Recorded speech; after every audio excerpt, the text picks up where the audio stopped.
kita lihat di dalam Alkitab, itu Adam itu diciptakan di luar Taman Eden. Tetapi wanita itu diciptakan di Eden. Jadi Adam itu diciptakan di luar Taman Eden, tetapi wanita itu diciptakan di Taman Eden. Waktu Adam dibawa masuk ke Taman Eden, jadi waktu pertama Adam diciptakan di luar Taman Eden, kemudian Tuhan mengambil Adam dan ditaruh di Taman Eden. Pada waktu dia ditaruh di Taman Eden, disitulah kemudian setelah Adam mengasih nama dan sebagainya, nama binatang, kemudian Tuhan menciptakan perempuan yang diambil dari tulang rusuk laki-laki. Makanya tidak heran kalau perempuan itu suka dengan keindahan dan sebagainya, karena dia lahir itu sudah begitu. Dan wanita itu diciptakan sebagai penolong. Makanya di dalam rumah tangga, di sebuah negara, di sebuah apa saja itu, wanita itu pemegang kunci. Wanita itu berpengaruh sangat besar. Kehancuran suami, kejayaan suami, kehancuran keluarga, kejayaan keluarga, itu semuanya juga tergantung juga dari perempuan. Walaupun laki-laki juga berperan, tetapi namanya wanita sebagai penolong, dia itu perannya itu sangat luar biasa. Sangat dahsyat, walaupun tidak nampak terlalu menonjol, tetapi segala sesuatu itu tergantung perempuan. Makanya kenapa kita ini diciptakan perempuan itu jangan langsung mikir perempuan itu lemah. Perempuan itu diciptakan lemah hanya fisiknya.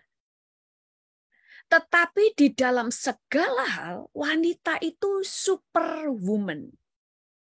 Ini yang harus kita ubah mindset kita. Seakan-akan perempuan itu lemah. Enggak. Yang lemah itu cuma tubuh, saudara. Memang perempuan perasaannya halus, dia cepat menangis. Tetapi perempuan itu diciptakan sebagai superwoman.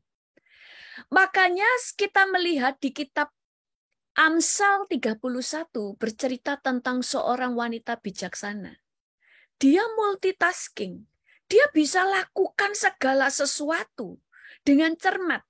Hanya wanita yang bisa melakukan segala sesuatu itu bersamaan. Makanya ada gambar itu lucu ya. Seorang ibu nelpon dalam keadaan gendong anak sambil masak.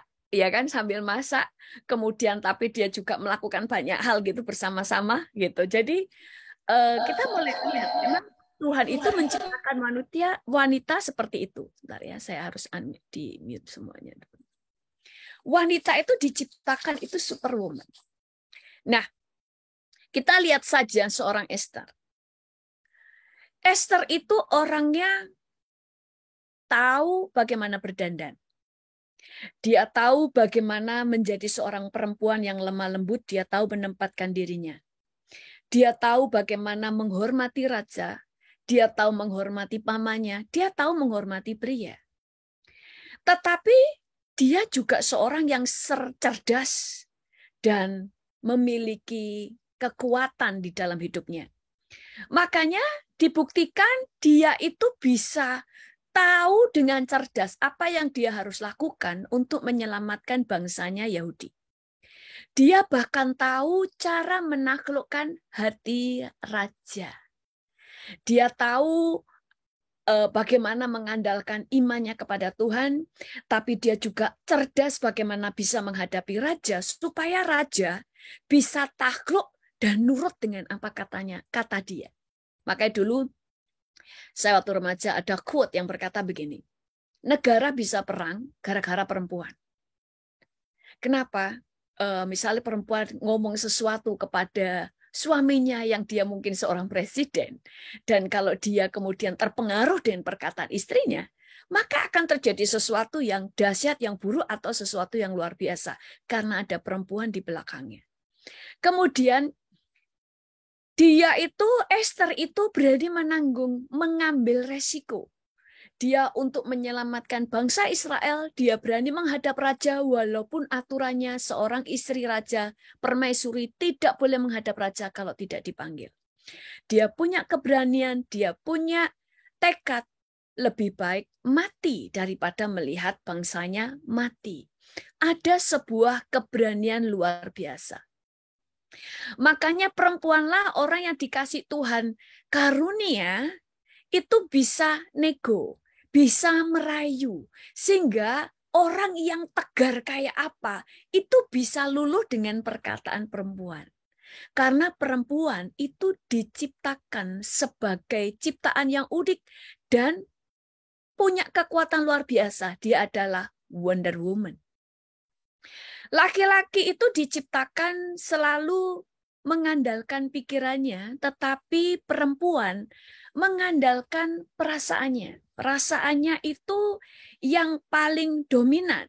Kalau laki-laki itu pikirannya. Kita tahu semuanya akan hal ini. Itu sebabnya laki-laki itu dia melihat segala sesuatu lewat pikirannya, semuanya yang masuk akal, semua yang bisa dilihat dengan mata. Tetapi karena Tuhan menciptakan manusia, wanita itu berjalan dengan perasaannya. Makanya wanita itu bisa melihat hal-hal yang tidak bisa dilihat lewat mata. Instingnya kuat. Makanya banyak orang yang berkata, banyak laki-laki yang berkata ya kayak di humor atau di pengajaran yang sangat serius sekalipun mereka berkata, jangan berusaha membohongi istrimu.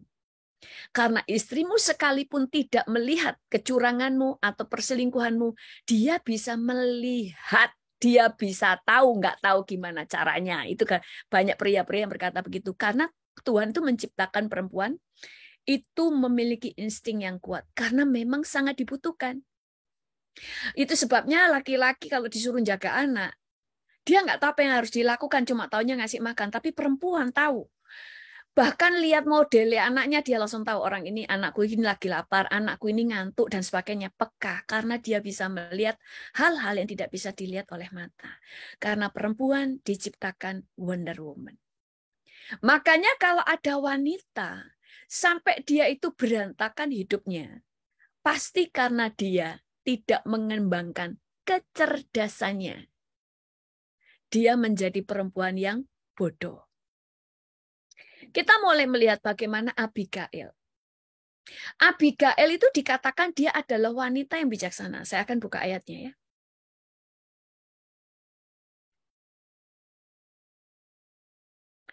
Wanita cerdas dan bermartabat. Nama orang itu Nabal dan nama istrinya Abigail. Perempuan itu bijak dan cantik. Langsung dikatakan perempuan ini bijak dan cantik. Jadi namanya istrinya Nabal itu langsung dikenal sebagai perempuan yang bijak dan cantik. Tetapi laki-laki itu, yaitu Nabal, kasar dan jahat kelakuannya. Ia seorang keturunan Kaleb. Ini adalah kekuatan seorang perempuan. Waktu itu kita tahu ceritanya bagaimana Daud bersama rombongan tentaranya, ada sekitar 400 lebih, itu dia waktu melihat Nabal membuat pesta, dia panen, kemudian dia mengadakan pesta untuk panen ternaknya dan sebagainya. Daud yang sudah lama ikut menjaga ternak mereka sehingga tidak ada nyuri karena mereka tentara-tentara yang perkasa, semua orang menakutkan. Kemudian Nabal menghina Daud. Siapa sih Daud? Saya nggak kenal, ya kan? Suruh pergi aja mereka dan sebagainya. Sehingga Daud waktu itu marah dan dia mau membawa 400 orang untuk membunuh Nabal dan seisi rumahnya. Berarti termasuk anak-anak Abigail, istri-istri Nabal dan seluruh budak-budaknya semua pasti dibunuh termasuk Nabal. Makanya keselamatan di keluarga itu termasuk di dalamnya adalah perempuan yang memegang kendali. Berpengaruh kuat. Ini laki-laki, suaminya itu laki-laki jahat, bodoh, bahkan dikatakan dia dursila. Jadi karakternya memang tidak baik. Dia itu memang layak untuk mendapatkan keluarganya punya musibah, semua orang dibunuh. Tetapi karena ada Abigail, keluarganya itu diselamatkan. Karena perempuan diciptakan sebagai penolong. Perempuan diciptakan untuk memulihkan karena dia yang peka apa yang dibutuhkan keluarganya. Dia yang peka apa yang sebenarnya terjadi pada suaminya dan apa yang dibutuhkan, support apa yang dibutuhkan suaminya juga anak-anaknya. Karena perempuan itu diciptakan memang punya sifat seperti itu, seperti Roh Kudus. Sifat Roh Kudus itu ditaruh di dalam kehidupan wanita. Nah, kemudian kita mulai melihat dulu ya, sebelum kita masuk pengajaran yang lebih dalam, kita belajar dulu ini. Kemudian dilanjutkan, pada waktu Daud itu kemudian marah, dia membawa 400 orang. Tentara ini tentara yang sudah berhari-hari tidak pulang ke rumahnya. Ya kan, jauh dari istri, anak, keluarganya, mereka dalam keadaan susah, ya kan? Ya pasti garang mereka. Dan dalam keadaan pengen makan yang enak. Lalu segeralah Abigail mengambil 200 roti, 2 buyung anggur, 5 domba yang telah diolah, 5 sukat bertih gandum, 100 buah kue kismis, dan 200 kue arah. Dimuatnyalah semuanya itu ke atas keledai. Lalu berkata kepada bujang-bujangnya, berjalanlah mendahului aku segera menyusul kamu. Tetapi Nabal suaminya tidak diberitahunya. Dia ini cerdas. Dia tahu bahwa dia harus segera mengambil tindakan. Dia tahu dia harus segera mengambil keputusan. Salah satunya adalah cepat-cepat memberikan makanan yang diminta oleh Daud. Daud dan seluruh tentaranya cuma meminta makanan, tidak meminta bayaran, tidak minta apa-apa. Dia cepat-cepat membuatnya, dan kedua yang dia bijaksana adalah dia tidak memberitahu suaminya. Kenapa? Karena dia tahu mereka dalam bahaya. Dalam bahaya, tentaranya Daud lagi jalan turun untuk menyerang keluarga mereka. Kalau dia harus berdebat dengan suaminya, kelamaan dia langsung mengambil keputusan untuk menyelamatkan keluarganya. Jadi perempuan, istri, tunduk kepada suami bukan berarti tidak boleh mengambil keputusan saat darurat. Bukan berarti tunduk itu segala sesuatu. Wah, suami saya udah mau nyebur, tapi dia memutuskan, ya aku harus ngikut. Enggak ada hal-hal yang kita harus bisa ambil keputusan. Karena engkau harus gak cuma menyelamatkan suami, tapi ada anak-anakmu yang harus diselamatkan. Dia ini cerdas, tidak mau berdebat dengan suaminya, cepat ngambil keputusan, kasih makanan ini kepada Daud semuanya. Ayo kita bawa. Dan kemudian kita lihat ayat selanjutnya. Supaya kita menjadi wanita yang cerdas juga menjadi istri yang cerdas. Ketika perempuan itu dengan menunggang keledainya turun dengan terlindung oleh gunung, tampaklah Daud dan orang-orangnya turun ke arahnya, dan perempuan itu bertemu dengan mereka. Daud tadinya telah berkata, sia-sialah aku melindungi segala kepunyaan orang ini di padang gurun, sehingga tidak ada sesuatu pun yang hilang dari segala kepunyaannya. Ia membalas kebaikanmuku dengan kejahatan. Beginilah kiranya Allah menghukum Daud, bahkan lebih lagi daripada itu, jika aku tinggalkan hidup sampai pagi seorang laki-laki saja pun dari semua yang ada padanya. Ketika Abigail melihat Daud, segeralah ia turun dari atas keledainya, lalu sujud menyembah di depan Daud dengan mukanya sampai ke tanah. Janganlah kiranya Tuhan mengindahkan orang yang dursila itu, sebab seperti namanya demikianlah ia. Nabal namanya dan bebal orangnya, tetapi aku hambamu ini tidak melihat orang-orang Tuanku yang Tuanku suruh. Oleh sebab itu Tuanku, demi Tuhan yang hidup dan demi hidupku yang dicegah Tuhan, daripada melakukan hutang darah dan daripada bertindak sendiri dalam mencari keadilan, biarlah mereka menjadi sama seperti Nabal musuhmu dan orang-orang yang bermaksud jahat terhadap Tuanku.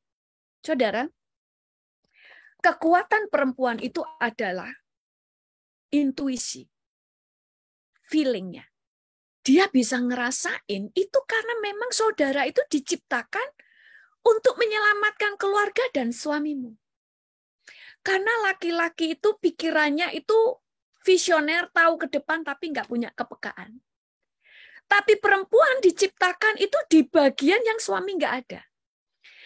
Dan perempuan itu diciptakan itu dengan kelemah lembutannya itu bisa menaklukkan hati raja-raja. Bisa menaklukkan hati yang ganas. Saudara harus tahu ya, kelembutan dan kasih itu senjata powerful. Contoh kalau saudara-saudara lihat ya di video di YouTube. Bahkan mau beruang sangat ganas, singa yang sangat ganas, binatang-binatang ganas, gajah yang begitu gede. Waktu mereka dikasihi, dielus-elus, merasa dicintai, itu binatang bisa tahu kalau dicintai. Saya tuh sampai heran, ada gajah yang kayak yang gede. Itu disayang, itu kayak manja gulung-gulung, manja ke tuannya. Kepalanya dideket-deketin supaya dielus-elus, pada gede kayak gitu. Terus dia ngambek kalau tuannya itu nyayangi gajah yang lain. Demikian juga dengan anjing, demikian juga dengan singa. Itu bisa manja hanya karena merasa dikasih, binatang aja tahu. Dan kekuatan itu sebenarnya Tuhan kasih kepada perempuan.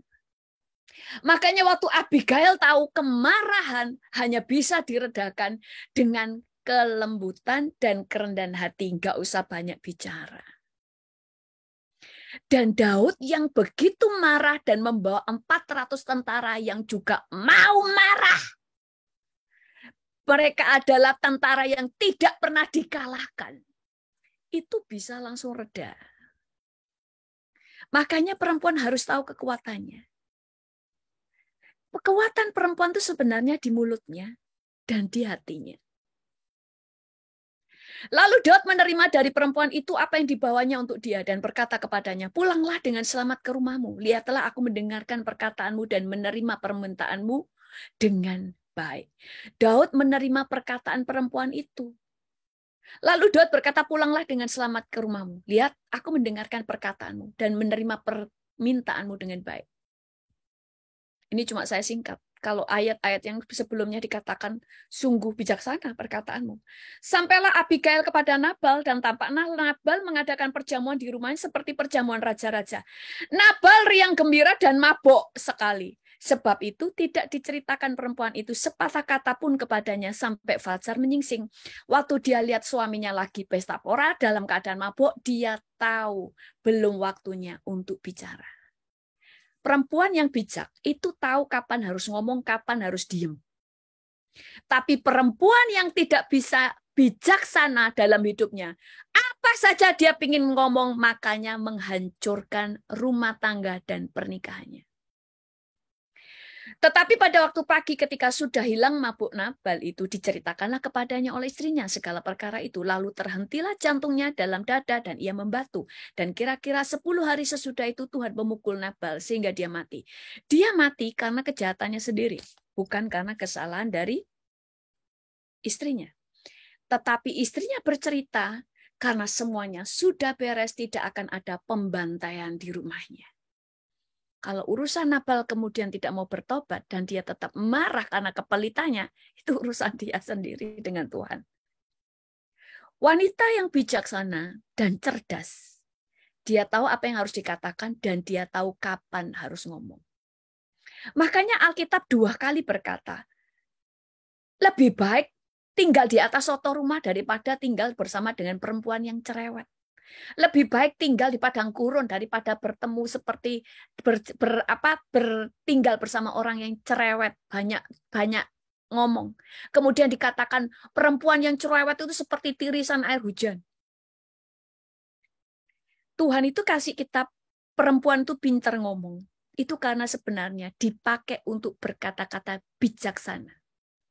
Untuk meluruskan, memberikan penghiburan, membangkitkan iman yang patah, dan kemudian meredakan kemarahan. Maka firman Tuhan katakan perkataan yang lemah lembut. Meredakan kegeraman. Siapa yang punya perkataan lemah lembut? Perempuan. Kalau laki-laki selalu diidentikan dengan ketegasan, keperkasaan.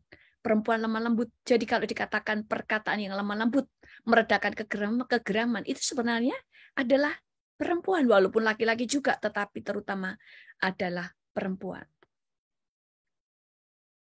Jadi kita mulai melihat Ester menyelamatkan raja dari murka Tuhan. Kalau sampai Raja Ahasiweros membiarkan Haman membantai orang Yahudi, maka dia pasti mati, hancur hidupnya, kerajaannya dihancurkan Tuhan. Karena orang Yahudi adalah bangsa pilihan. Dan Esther adalah orang wanita yang bijaksana, tidak hanya tahu bagaimana berdandan. Abigail juga dikatakan perempuan cantik. Artinya mereka tahu merawat diri dan berdandan, tapi dia juga cerdas. Perempuan itu harus cerdas. Demikian juga dengan perempuan-perempuan yang mungkin di sini belum menikah. Perempuan itu harus punya wawasan, harus cerdas. Itu membuat engkau terlihat, kamu itu jadi perempuan itu mahal. Perempuan yang mahal tahu membangun dirinya. Perempuan yang tahu harga dirinya dan tahu dia itu mahal, dia tahu membuat dirinya itu berharga. Dia mau memperluas wawasannya. Dia kalau bisa punya pekerjaan, punya uang sendiri. Itu untuk yang belum menikah ya dan sebagainya. Menikah juga seperti itu. Ada harga diri, ada yang dia bangun. Kemudian perempuan-perempuan yang belum menikah, jangan bucin. Budak cinta kepada pacar. Kalau sudah suami istri nggak apa-apa. Masih pacaran jangan jadi budak cinta. Sampai ditempeleng pun masih mau saja. Ada beberapa orang yang konseling sama saya. Sudah pacarnya tuh mau tempeleng dia dengan kasar. Apa yang saya harus lakukan dengan orang seperti ini? Ya saya bilang putus aja. Terus ada yang ngomong, loh kan kita harus mendoakan dia. Ya kalau kamu mau doa ya terserah. Nanti kalau orang sudah menikah pas kasar mintanya cerai, tapi waktu pacaran maunya mendoakan loh. Padahal waktu pacaran itulah waktu-waktunya untuk kamu bisa memilih yang terbaik. Ngapain menghabiskan waktu mendoakan orang begini, masih banyak pria yang bisa dipilih? Kan belum menikah. Setelah menikah baru. Kalau punya karakter yang jelek suaminya, doain sampai selesai. Tapi kalau pacaran, nah ini kalau perempuan yang bodoh, dia itu nggak bisa menempatkan waktunya. Waktu pacaran sibuk mendoakan supaya pacarnya berubah. Ngapain menghabiskan waktu untuk mendoakan laki-laki yang seperti itu? Lebih baik mendoakan yang lain untuk mendoakan masa depanmu, untuk calon suamimu yang dari Tuhan. Iya kan? Banyak orang itu bodoh. Terus ada lagi yang ngomong sama saya. Ada pacarnya tuh tempeleng dia dengan kasar. Pokoknya berbuat kasar atau pokoknya menganiaya dia sampai dilaporin polisi. Orang pacarnya itu marah lalu mutusin dia. Terus orang ini bilang, saya sedih kenapa saya diputus. Terus saya cuma bilang, kalau kamu mau menderita seumur hidup ya kejaran dia. Perempuan itu harus cerdas. Tahu waktu, tahu apa yang harus diputuskan. Saya bilang kalau kamu mau menderita seumur hidup dianiaya laki-laki itu ya kamu kejar aja dia. Dan orang selalu berkata, saya ingin mendoakan dia supaya berubah. Ya sudah, selesai. Doakan saja. Itu kan keputusan kamu. Nah, kemudian Isabel, kita tahu Isabel itu adalah orang yang menghancurkan suaminya, bahkan menghancurkan Israel, sehingga Israel memperoleh murka Tuhan, mengalami kelaparan, tidak turun hujan selama 3 tahun, karena mereka menyembah berhala. Oleh karena itu perbuatan dari Isabel, karena Isabel itu adalah seorang yang jahat, menguasai pria, orang yang licik, dia pemfitnah, dia memfitnah Nabot supaya Nabot itu dirajam oleh batu dan Nabot itu mati, padahal Nabot itu adalah orang benar, dia orang Israel dan dia orang benar. Tetapi Isabel membuat Nabot itu dibunuh, bahkan Tuhan akhirnya murka kepada suaminya. Kenapa? Karena Tuhan itu murka kepada suaminya Isabel dan Tuhan mau membunuh dia. Tetapi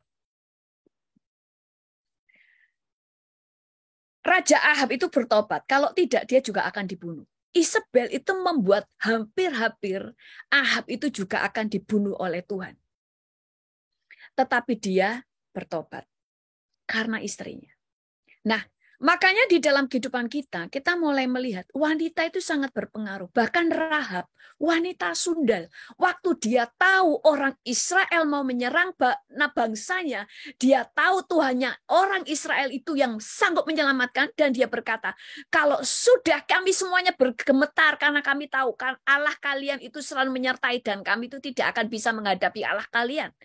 Dia tahu apa yang harus dia lakukan. Dia selamatkan 2 pengintai dan itu membuat dia dan seisi keluarganya semuanya diselamatkan. Karena perempuan itu diciptakan punya feeling yang kuat.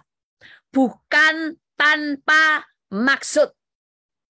Karena perempuan itu diciptakan bisa mengerti hal-hal yang sebenarnya kita nggak lihat. Tapi di perasaan, di roh. Mungkin saya nggak usah ngomong di roh ya, melihat gitu. Tapi di feeling ini sangat kuat. Karena engkau memang diciptakan sebagai Wonder Woman yang bisa menyelamatkan seisi rumahmu. Karena kita diciptakan untuk saling melengkapi antara suami dan istri. Makanya wanita-wanita itu punya peran penting di dalam rumah tangga dan di dalam pernikahan. Makanya ada perkataan quote yang berkata, di balik kesuksesan suami itu ada istri-istri yang bijaksana. Itu benar. Kayak contoh ya, ada seseorang ya, kesaksian ya, seorang jenderal ya. Dia itu ngomong sama saya dulu itu istri saya dalam keadaan hamil. Kita ini uang pas-pasan, udah pas-pasan istri saya hamil. Tapi saya memutuskan saya harus sekolah lagi. Karena kalau saya nggak sekolah lagi, pangkat saya nggak naik-naik. Dan saya sekolahnya itu harus sekolahnya ke luar negeri. Saya harus ambil sekolah ke luar negeri supaya sekolahnya jadi yang terbaik gitu loh. Kemudian istrinya tuh dalam keadaan hamil, dalam keadaan uang pas-pasan. Dia langsung memutuskan untuk mendukung suaminya. Suaminya pergi untuk ambil sekolah lagi dan istrinya berusaha untuk mencukupkan perekonomian keluarganya dan anak-anaknya ditinggal suaminya. Tapi setelah itu suaminya kembali dan dia terus pangkatnya terus naik dan terus naik sampai akhirnya dia menjadi seorang jenderal. Dan dia berkata, saya tidak seperti ini kalau saya punya istri yang membuat ada pertengkaran dan menghalangi karir saya. Kemudian ada seorang istri yang sama, seorang anak TNI juga, waktu suaminya ingin sekolah lagi, istrinya bilang, ngapain buang-buang duit? Kedua, saya nggak mau merawat anak sendirian, kamu harus ikut merawat. Akhirnya suaminya sampai masa tuanya, dia hanya pensiunan dengan pangkat yang sangat rendah, karena dia tidak sekolah lagi. Betapa pentingnya sebuah kebijaksanaan perempuan yang cerdas. Perempuan yang berpengetahuan, bukan cuma perempuan yang beriman. Banyak perempuan beriman, tapi tanpa pengetahuan. Akhirnya mereka hanya ngeroh, hanya sibuk di gereja, karena berpikir yang penting saya melayani di gereja bertahun-tahun, 7 hari dalam seminggu, tapi nggak punya pengetahuan. Sehingga segala sesuatu berantakan. Selanjutnya, istri atau wanita itu harus memiliki kecerdasan dan dia harus menjadi perempuan yang bermartabat. Bermartabat itu tahu menghargai dirinya. Istri tahu bagaimana menjaga pernikahannya. Bagaimana sih istri yang bisa menjaga pernikahannya? Menjaga kehormatan suami itu adalah wanita cerdas dan wanita bijak. Ada ya, ini saya di kesaksian ya. Ini mungkin agak saudara mungkin kaget ya, saya saja kaget. Itu ada Zoom ya, seperti ini ya. Ada yang ngajar seorang hamba Tuhan, pendeta. Kemudian ada pendeta yang lain yang bagian memberikan pengumuman dan sebagainya. Nggak tahu, pokoknya tulisannya juga pendeta. Semua orang-orang juga mengatakan itu pendeta. Dalam keadaan Zoom gini, dia itu bisa WhatsApp-i orang-orang yang ada di sini. Karena yang ada di sini kan mereka punya grup WA ya. Jadi sudah tahu misalnya di sini namanya ada Bu Norma, dia WhatsApp yang Bu Norma. Dia godain di situ. Dan ada perempuan yang tergoda sampai saya parahin dia. Orang ini bilang saya cantik. Dia muji-muji saya, katanya saya cantik dan dia kepingin ketemu saya di mall. Terus saya bilang gini, loh ibu itu kan sudah menikah. Kalau ibu sudah menikah, dibilang cantik ibu GR. Ada masalah di dalam hati ibu. Karena kalau laki-laki sudah tahu kamu itu sudah menikah, lalu dia menggodain kamu. Orang itu cuma mancing, kamu itu perempuan nakal apa enggak. Belum tentu dia itu nggak WhatsApp yang lain-lain. Loh, karena jelas kamu sudah menikah kok digodain. Apalagi dia ngaku dia adalah pendeta. Dan ternyata betul, saudara. Ternyata dia WhatsApp yang lain-lain. Perempuan ini saya waktu itu bilang gini, kalau kamu itu mau gila dipuji orang lain, dan bahkan sampai mau bertemu dengan dia nyanggup untuk bertemu. Kamu sebenarnya bukan istri yang diperhatikan suami, sampai kamu cari perhatian dari laki-laki lain. Dia langsung kaget, dia langsung rasa malu, langsung, enggak, saya tidak akan menemui laki-laki itu. Ya harus, kamu itu sudah menikah kok. Dan ternyata orang ini WhatsApp-i orang. Dan ada orang yang selalu menanggapi GR. Jadi jangan pernah GR, saudara. Kalau saudara sudah menikah, terus ada laki-laki godain saudara, itu berarti laki-laki nakal. Laki-laki nakal. Yang berharap apakah saudara ini orang nakal juga. Kalau nanggepin, itu saudara dianggap perempuan nakal. Karena dia itu dia cuma iseng aja semuanya dihubungi, misalnya di Facebook lah, di mana, untuk siapa yang kena. Dia nggak berharap semuanya kena, tapi siapa tahu ada yang kena. Bisa diajak selingkuh, bisa diajak dan sebagainya. Ini laki-laki nakal. Dan benar, ada orang-orang yang selalu menanggapi. Ternyata dia dalam keadaan Zoom begini. Pendetanya lagi khotbah. Yang pendeta satunya berkata begini, kamu ke kamar mandi dong. Foto dalam keadaan bugil. Waktu diceritain itu saya kaget. Padahal saya itu waktu tahu. Waktu ada orang ngomong gini, ini berarti laki-laki nakal. Ternyata beberapa orang cerita hal yang sama. Mereka tanya, apa yang kami harus lakukan? Laporin, saya bilang. Laporin kepada pemimpin Zoom itu. Karena orang ini sudah nggak benar. Apalagi ditulisi di layarnya pendeta. Wanita yang bermartabat itu tahu menghargai dirinya. Bahwa aku ini terlalu mahal untuk iseng dengan orang-orang yang, hai kamu cantik. Kalau kamu saudara nggak punya harga diri, saudara langsung GR. Jangan kita itu GR-an. Laki-laki itu banyak orang-orang iseng. Hanya untuk cari orang yang bisa, mungkin orang ini perempuan, mungkin bisa digodain. Makanya setelah orang itu dipuji, oh iya, dipuji senang, terus tanggap-tanggapan. Akhirnya orang itu berani kan? Aku pingin ketemu kamu loh, ketemu darat. Ayo ketemu di mall. Dan perempuan ini hampir sudah ngomong, mau. Karena orang ini langsung tahu, orang ini di hai-hai mau, dikasih omong-omongannya mau. Akhirnya meningkat, disuruh ketemuan. Kalau sudah mau seperti perempuan yang lain lagi, kamu kamar mandi dong, foto. Ini kan orang kurang ajar. Apalagi berani lagi nulis di Facebooknya itu, di mana? Di Zoom-nya ini pendeta. Itu kan orang kurang ajar. Jadi perempuan, apalagi kalau kita sudah menikah, harus tahu menghargai diri sendiri. Kita adalah perempuan berharga, bernilai, bermartabat. Makanya Abigail dan Esther itu adalah perempuan yang tahu dirinya itu bermartabat. Orang yang bermartabat, dia membangun dirinya sehingga dia menjadi perempuan yang tidak bodoh. Dia menjadi perempuan yang cerdas. Dia menjadi orang yang bijak. Saudara tidak akan bijaksana kalau saudara tidak punya pengetahuan. Makanya perlu wawasan yang luas. Membuat saudara menjadi orang yang bijak. Menghargai diri sendiri dengan tidak asal menghambalas orang-orang yang berhai-hai. Jaga diri kita. Kemudian, firman Tuhan itu kalau kita di dalam pernikahan.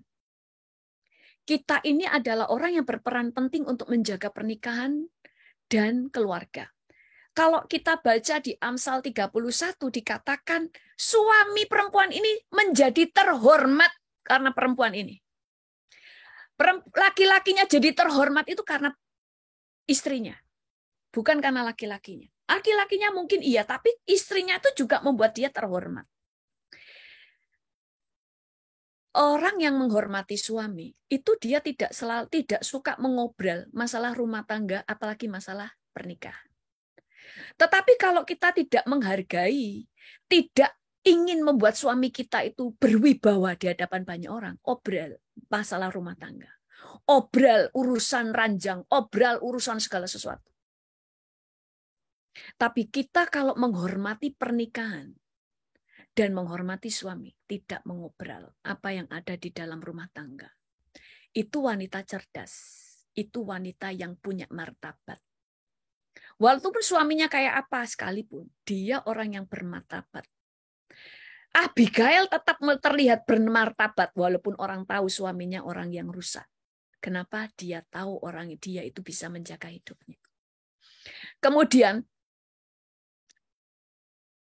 ini ya yang terjadi ya, yang sekarang ini lagi viral ya di berita dan sebagainya tentang pelecehan yang kasus Yosua dan sebagainya. Kalau kita mau menghargai dan menghormati martabat suami dan martabat pernikahan, jangan membawa pria lain masuk rumah kita kalau nggak ada suami. Apalagi ke kamar.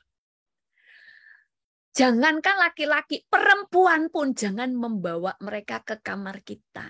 Itu hal yang sangat privacy, itu adalah sebuah kamar tempat kita berhubungan. Hanya saya, hanya kita dengan suami. Sehingga orang lain ini adalah tempat yang sangat privacy. Jangan membawa laki-laki atau perempuan masuk ke kamar kita.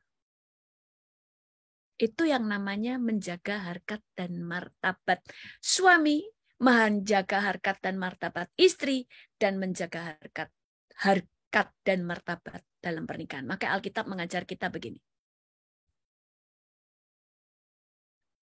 Hendaklah kamu semua penuh hormat terhadap perkawinan. Dan janganlah kamu mencemarkan tempat tidur. Sebab orang-orang sundal dan berzina dan pezina akan dihakimi Allah.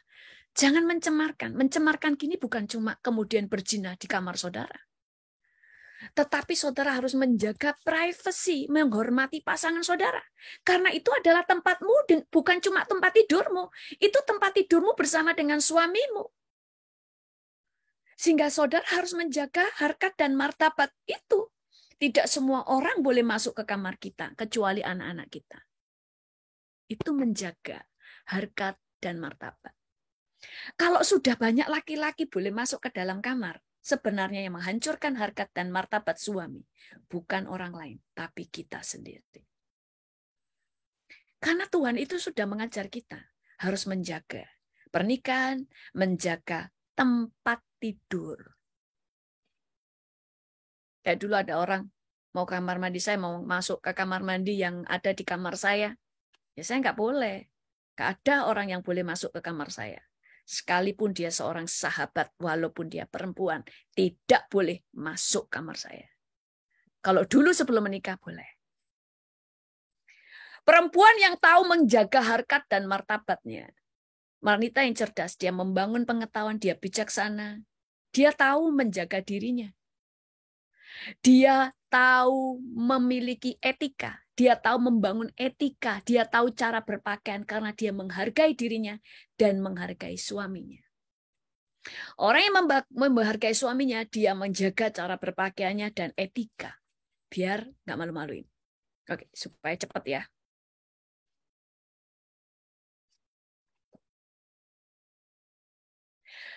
Kalau kita sudah perempuan yang berharga, mahal, punya harkat dan martabat, punya harga diri, mahal, dia nggak genit.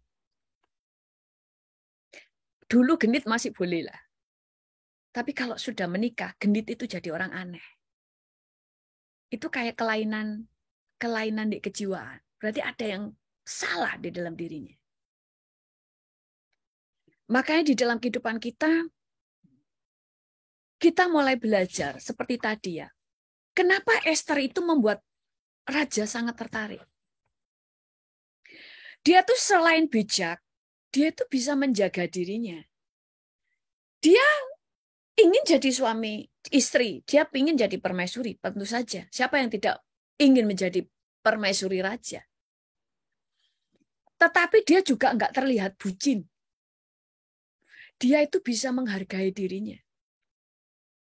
Dia bisa tidak tergila-gila dengan kekayaan yang ada. Tetapi yang dia perlakukan adalah bagaimana dia membangun kepribadiannya, etikanya. Sehingga raja langsung jatuh cinta. Nggak cuma raja.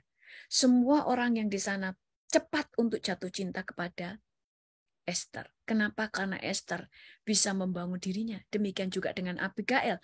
Makanya Abigail sampai dikenal sebagai seorang wanita bijak dan cantik. Demikian juga dengan hidup kita. Apalagi kita menjadi orang yang percaya, kita menjaga hidup kita menjaga pernikahan, kita menjaga harga diri kita menjaga harkat dan martabat suami, kita menjaga keluarga kita. Kita menjadi perempuan yang bijak, cerdas, dan bisa menjaga diri kita.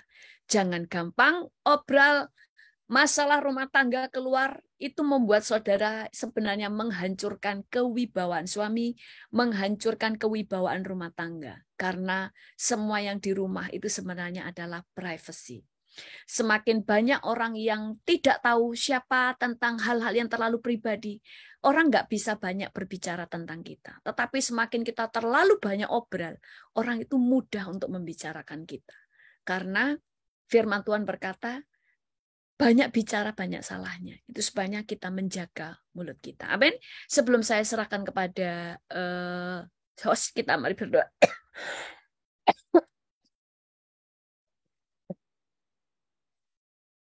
Tuhan, kami mengucap syukur kepadamu.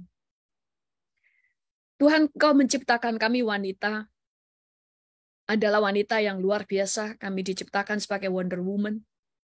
Kami menjadi wanita-wanita yang multitasking. Ada banyak hal yang kami bisa lakukan.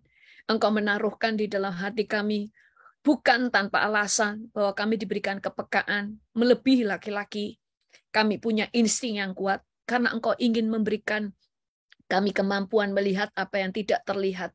Kami dapat merasakan apa yang tidak dapat dirasakan oleh orang lain. Karena Engkau memberikan kami tugas, kemampuan untuk menolong suami dan untuk menolong anak-anak kami. Kami bersyukur padamu Tuhan, tolong kami supaya kami menjadi wanita bijak, cerdas, dan bermartabat. Terpuji namamu Tuhan, dalam nama Tuhan Yesus. Haleluya. Amin. Silakan saya kembalikan kepada Hakim. Terima kasih, Ibu. Sama-sama. Mungkin Ibu boleh menjawab kalau ada pertanyaan. Ya. Bisa.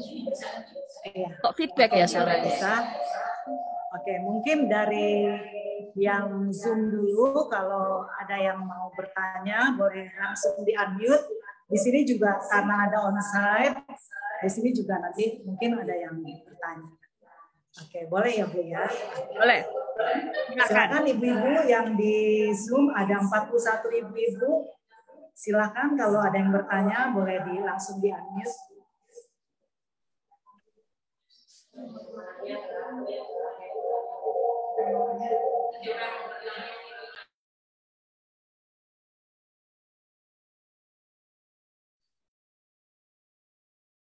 Ya, ada yang mau tanya atau mau lewat chat? Kalau malu bertanya bisa lewat chat atau langsung angkat tangan.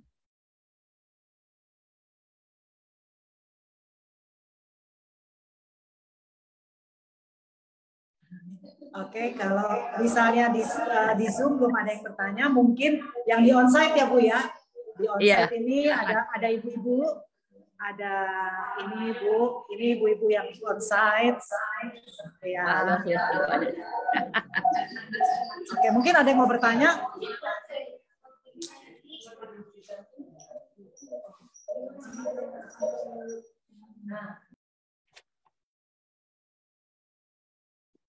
Oke, ini Ibu Lana. Oh iya, terima kasih Bu Dobora. Saya mau tanya, tadi firman dari Ibu bagus banget, sangat menguatkan. Bagaimana kita jadi istri, diajarkan untuk menjadi istri yang sesuai dengan yang bermartabat dan sebagainya. Saya mau tanya gini Bu, terkadang kalau kita ada masalah gitu Bu ya, memang benar yang Ibu katakan, kita tidak boleh ngomong sama luar ya Bu ya, bahwa itu memang untuk menjaga harkat dan martabat daripada suami kita gitu ya Bu ya. Cuman kalau kita kadang-kadang sifat sebagai perempuan ya Bu ya, kadang-kadang kalau kita selain berdoa dan minta sama firman, terkadang keinginan daging kita pengen cerita gitu ya Bu ya. terkadang pengen sharing kepada teman yang kita anggap mungkin masih bisa kita percaya gitu Bu. Tapi sebenarnya memang kita tahu ya Bu, sebenarnya itu nggak boleh. Jadi baiknya bagaimana Bu? Kita sama sekali nggak boleh ngomong atau gimana Bu? Boleh ngomong. Terima kasih Bu Deborah. Yeah. Thank you. Boleh ngomong, makanya Alkitab berkata, hendaklah kamu saling mengaku dosamu supaya kamu sembuh dan sebagainya. Kadang-kadang ada hal yang kita perlu untuk cerita. Cuma kalau kita menjadi orang yang bijaksana, kita itu cerita itu kepada orang tertentu. Enggak kita obral, ya kan? Kita di hadapan umum, tiba-tiba ngomong, wah kalau suamiku itu ya, di depan banyak orang, waktu kumpul-kumpul. Kemudian pas ada orang guyon, kemudian gini, oh iya kalau suamiku itu juga orangnya begini, di rumah tangga itu begini. Itu kita nggak perlu gitu loh. Kita nggak perlu melecehkan diri kita sendiri, melecehkan rumah tangga kita, melecehkan suami kita sendiri dengan ngobrol kepada banyak orang. Karena orang akan punya alasan untuk juga melecehkan kita karena kamu sendiri aja melecehkan dirimu gitu loh. Jadi untuk terbuka, untuk sharing boleh nggak? Boleh. Tetapi hanya kepada orang tertentu. Yang orang itu juga dewasa. Kalau kita bercerita kepada orang yang nggak dewasa, percuma. Satu, kita tidak mendapatkan masukan, tidak mendapatkan jalan keluar, tidak memperoleh kekuatan, hanya kemudian menjadi bahan gosip. Kecuali kita memang siap untuk digosipkan. Tetapi kadang-kadang kalau saya sendiri, saya tidak pernah cerita tentang masalah, misalnya ada pernikahan saya dan sebagainya, tentang suami saya. Kalau tentang diri saya sendiri masih bolehlah saya cerita, misalnya ya ke orang, kemudian karena saya tahu kalau toh dibocorin nggak masalah. Karena itu masalah saya sendiri dan saya ngomong tentang diri saya. Tetapi kalau saya menceritakan suami saya ngerasa nggak adil. Kalau saya cerita tentang dia, akhirnya orang membocorkan, orang menggosipkan. Padahal suami saya nggak ngomong apa-apa, tapi saya yang membocorkan tentang dia. Nah ini kan tidak adil. Kita sendiri kan nggak suka kalau misalnya suami kita, hal yang kita yang privacy, dia bocorin ke teman-temannya, itu tuh menjadi menyebar. Lu kalau dia bocorin tentang dirinya masih boleh lah ya, itu terserah dia, itu keputusan dia. Nah dalam kehidupan kita juga begitu. Bolehlah nggak cerita? Ceritalah kepada orang bijaksana yang sudah dewasa. Orang itu kita tahu bisa menjaga mulutnya, dia bisa memberikan masukan. Kayak makanya Alkitab berkata, hendaklah kamu saling mengaku dosamu supaya kamu sembuh dan saling mendoakan. Berarti orang itu yang bisa mendoakan dan orang itu dewasa. Nah itu aja sih, contoh ya. Di Indonesia aja lah, artis misalnya. Ada artis-artis itu yang nggak bisa menjaga harkat dan martabat suaminya. Apa saja diobral, tentang hubungan seks di dalam suaminya, ngomong di media. Ini orang yang nggak punya etika. Dia itu nggak tahu menjaga mana yang privacy dan enggak. Tapi ada wanita-wanita yang tahu menjaga harkat dan martabat suaminya dengan dia tidak terlalu mau bicara tentang masalah rumah tangganya. Kecuali hal-hal yang baik, tentang misalnya mereka vacation, jalan-jalan. Tapi tentang masalah rumah tangga, kemudian sampai masalah pernikahan mereka itu mereka nggak mau obrol. Itu orang yang tahu menjaga harkat dan martabatnya. Kalau tuh harus ngomong, ya ngomonglah kepada orang yang dewasa dan kita tahu dia bisa dipercaya. Kalau kita bicara kepada penggosip, ya itu kesalahan besar yang kita lakukan. Ya kan? Jadi harus menjaga. Oke? Gitu aja. Ada lagi? Gimana, Bu? Ya.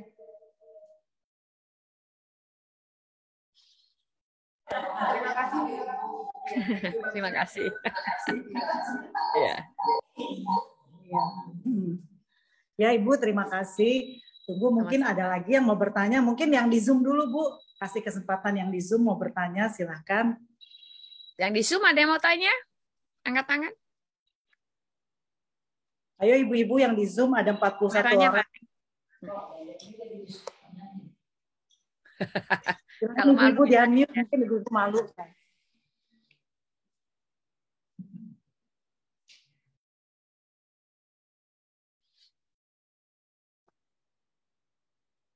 Bu, tadi saya udah tanya melalui chat ya, Bu. Makasih, Bu. Oh, ada di chat? Oke.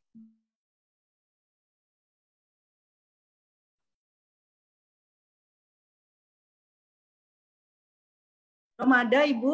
Langsung aja, nggak apa-apa kalau mau bertanya, silakan. Belum masuk ya? Belum masuk. Belum ada. Nggak ada. Oh, enggak, jadi saya mau tanya kasus teman saya. Teman saya ini menikahnya sih belum sampai 15 tahun kali ya, anaknya masih kecil-kecil, yang besar baru SMP gitu. Nah, jadi dia selama pernikahan ini sih dia suka di KDRT. Kalau secara ekonomi sih dia dicukupin sama suaminya, dibukain toko segala macam. Nah, tapi kebiasaan jelek suaminya ini dia suka judi, terus mungkin kalau kalah jadi suka pulang suka marah-marah. Jadi dia juga suka jadi sasaran. Nah, sampai akhirnya dia nggak tahan banget.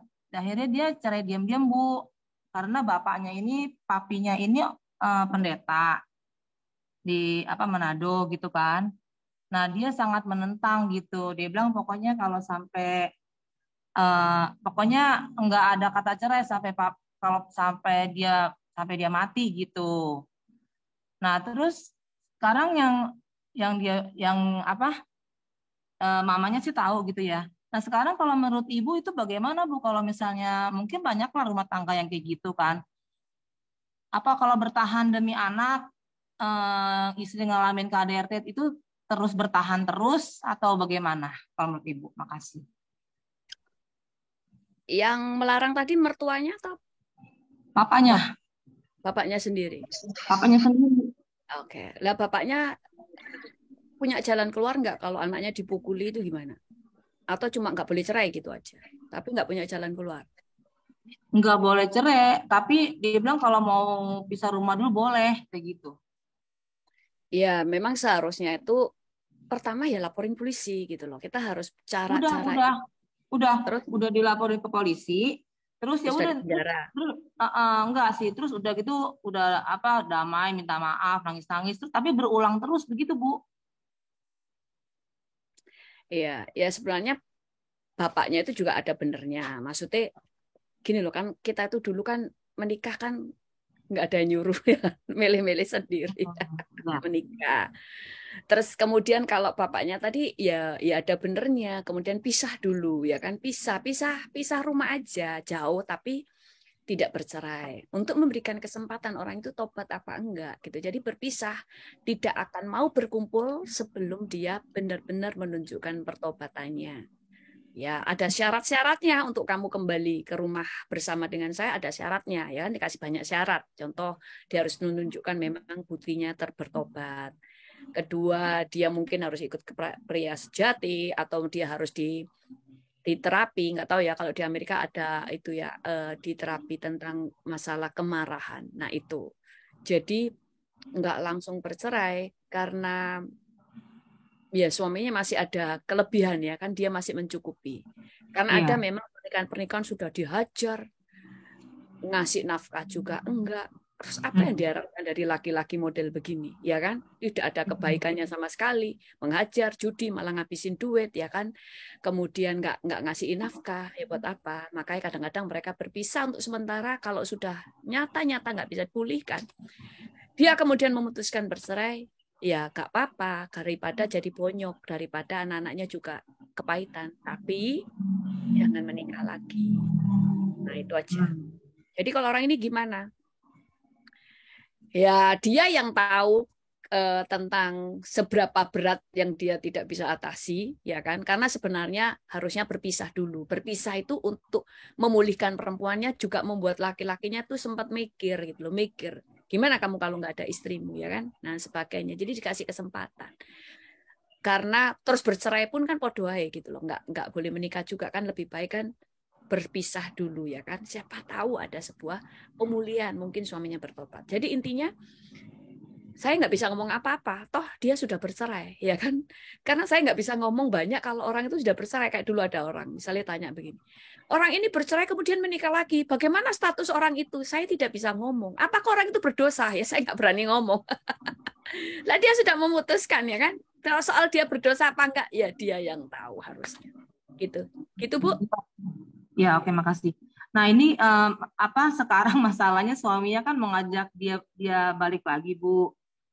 Ya, kalau saya sih suruh dia sih balik lagi. Kalau memangnya dia memang demi anak-anak juga sih, sayang kan anak-anaknya juga kayaknya saya waktu pernah nginep ke rumahnya juga kasihan gitu ngeliat anaknya yang paling kecil kayak mukanya murung, kayak stres gitu kan, kayak mereka dioper-oper gitu berapa hari di rumah papanya, berapa hari di rumah dia gitu.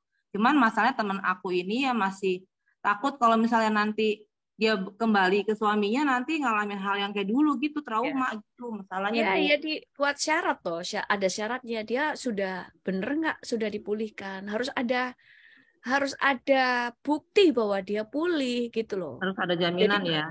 Harus ada jaminan dia harus benar-benar pulih. Misalnya, aku nggak bisa percaya kamu sudah dipulihkan. Kecuali kamu misalnya ikut di dalam pembinaan pria sejati, ada yang membina kamu secara rohani. Lah kalau kamu liar begitu, bagaimana saya percaya gitu loh? Kan sudah terlanjur cerai gitu. Jadi ya harus ada jaminan dia benar-benar harus terbukti memang sudah berubah. Lebih baik yang ngomong aja, nggak usah langsung kita rujukan, tapi buktikan dulu kamu bisa mengunjungi ke rumah saya, ya kan, ke rumahnya dengan nganu anaknya dan sebagainya. Dari situ kan nanti istrinya bisa melihat orang ini sudah berubah apa enggak. Gitu. Kalau soal kembali boleh, tapi kalau laki-lakinya sudah mulai menikah lagi, kemudian mau balik, nah itu yang nggak boleh. Tapi kalau dia belum menikah untuk balik boleh. Bisa, iya. Maksudnya kalau lebih baik jangan langsung balik kalau memang perempuannya langsung trauma. Kalau kemarin-kemarin anaknya dikirim ke sana karena perempuannya nggak mau ketemu suaminya, nah sekarang mulai coba, oke, laki-lakinya boleh datang ke rumah untuk mengunjungi anaknya, ya kan? Tapi harus hormat karena kan sudah tidak menikah, sudah bukan suami istri. Untuk dia bisa tahu orang ini sudah berubah apa belum, gitu loh. Karena kita sendiri juga jangan membuang waktu hanya menyelesaikan masalah hati karena tiap hari ditabokin, ya kan. Tapi kalau cuma pemukulannya itu ditabokin hal-hal yang kecil, ya bertahanlah, toh demi anak juga dan saudara juga dikasih makan kan. Kecuali saudara sudah dikasih makan juga, nggak ada yang perlu, nggak ada yang apa ya, nggak ada segi positifnya sama sekali dengan orang itu gitu loh. Oke, silakan. Oke, makasih Bu. Sama-sama.